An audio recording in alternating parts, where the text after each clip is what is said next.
શા માટે પીપળાને જળ ચડાવવું જોઈએ? નાગકન્યાની મુક્તિ અને કઠિયારાની અદ્ભુત કથા.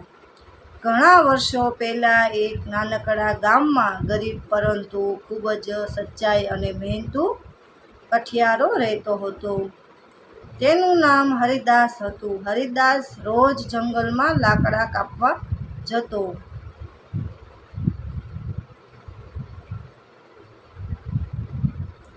અને જે કમાણી થાય તેમાંથી પરિવારનું ગુજરાન ચલાવતો. ગરીબી ઘણી હતી પરંતુ મનમાં ભગવાન પ્રત્યે અતૂટ શ્રદ્ધા હતી.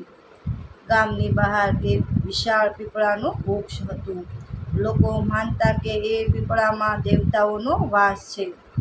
ઘણા લોકો ત્યાં દીવો પ્રગટાવતા, જળ ચડાવતા અને પ્રાર્થના કરતા. પરંતુ હરિદાસને એ વિશે ખાસ જાણ નહોતી.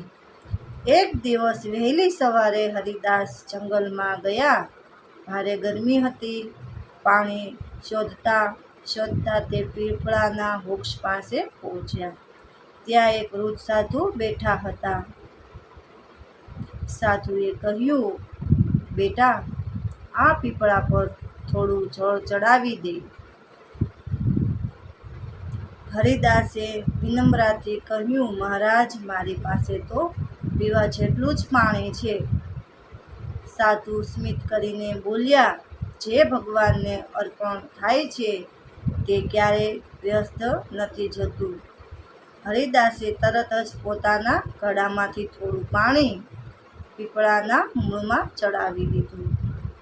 સાધુએ આશીર્વાદ આપ્યા, આજથી તારું જીવન બદલવા લાગશે. હરિદાસ ઘરે પાછો ફર્યો. બીજા દિવસે ફરી તે જંગલ ગયો. પીપળા પાસે પહોંચતા તેને અજાણી રડવાની અવાજ સંભળાયો. તે ડરી ગયો પરંતુ હિંમત કરીને આગળ વધ્યો. પીપળાના પાછળના ભાગમાં એક સુંદર યુવતી ઊભી હતી. તેના ચહેરા પર દુઃખ સ્પષ્ટ દેખાતું હતું. હરિદાસે પૂછ્યું, બહેન, તમે કોણ છો અને આ જંગલમાં એકલી કેમ રડો છો? યુવતીએ આંસુભરી આંખે કહ્યું, હું સામાન્ય યુવતી નથી, હું નાગલોકની નાગકન્યા છું. હરિદાસ આશ્ચર્યમાં પડી ગયા. નાગકન્યાએ આગળ કહ્યું, વર્ષો પહેલા એક ઋષિના શાપને કારણે હું આ પીપળાના સાથે બંધાઈ ગઈ છું. જ્યાં સુધી કોઈ નિષ્ઠા ભક્તિથી સતત 1 લાખથી દિવસ પીપળાને જળ ચડાવશે નહીં, ત્યાં સુધી મારી મુક્તિ શક્ય નથી. હરિદાસે પૂછ્યું, હું શું કરી શકું? નાગકન્યા બોલી, તું રોજ અહીં આવીને ભક્તિપૂર્વક જળ ચડાવતો રહેજે. હરિદાસે વચન આપ્યું. બીજા જ દિવસથી તેણે નિયમ શરૂ કર્યો. ભલે વરસાદ હોય કે તડકો, તે રોજ પીપળાને જળ ચડાવતો. ગામના લોકો તેની મજાક ઉડાવતા. હરિદાસ, પાણી ચડાવવાથી શું મળશે? પરંતુ હરિદાસ કોઈ જવાબ આપતો નહીં. તે માત્ર ભગવાનનું નામ લેતો અને પોતાનો નિયમ પાળતો. દિવસો પસાર થતા ગયા. એક દિવસ હરિદાસના ઘરમાં અચાનક સુખ સમૃદ્ધિ આવવા લાગી. લાકડાનો ધંધો સારું ચાલવા લાગ્યો. લોકો તેની ઈમાનદારીના વખાણ કરવા લાગ્યા. પણ હરિદાસે ક્યારેય ભક્તિ છોડીને ધનને મહત્વ આપ્યું નહીં. એક તાલીસમનો દિવસ આવ્યો. તે દિવસે આખું જંગલ અજવાળાથી ઝળહળી ઉઠ્યું. પીપળાના વૃક્ષમાંથી દિવ્ય પ્રકાશ નીકળવા લાગ્યો. હરિદાસ આશ્ચર્યથી જોઈ રહ્યો હતો. અચાનક નાગકન્યા પ્રગટ થઈ. આ વખતે તેના ચહેરા પર અદ્ભુત તેજ હતું. તેણે કહ્યું, હરિદાસ, તારી ભક્તિ અને નિસ્વાર્થ સેવાને કારણે આજે હું શ્રાપમુક્ત થઈ છું. એટલું કહીને તેના આસપાસ સુવર્ણ પ્રકાશ ફેલાયો. આકાશમાંથી પુષ્પવર્ષા થવા લાગી.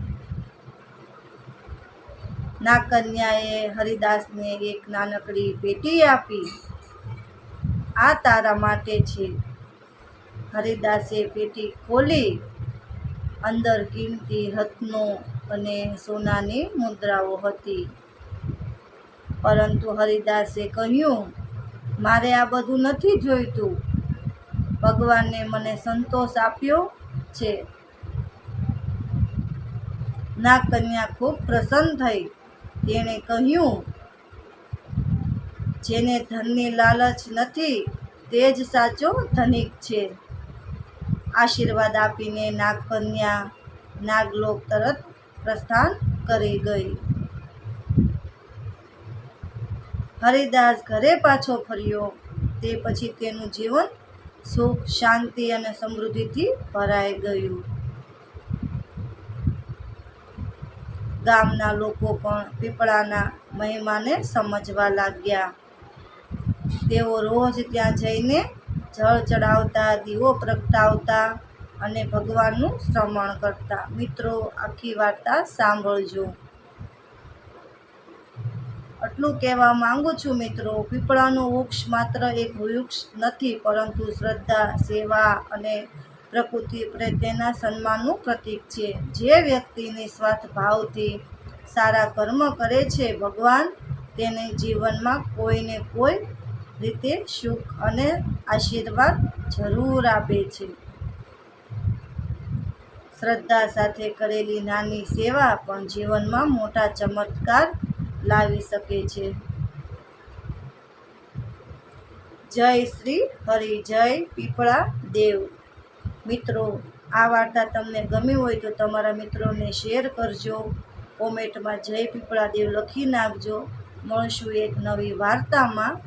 જય માતાજી.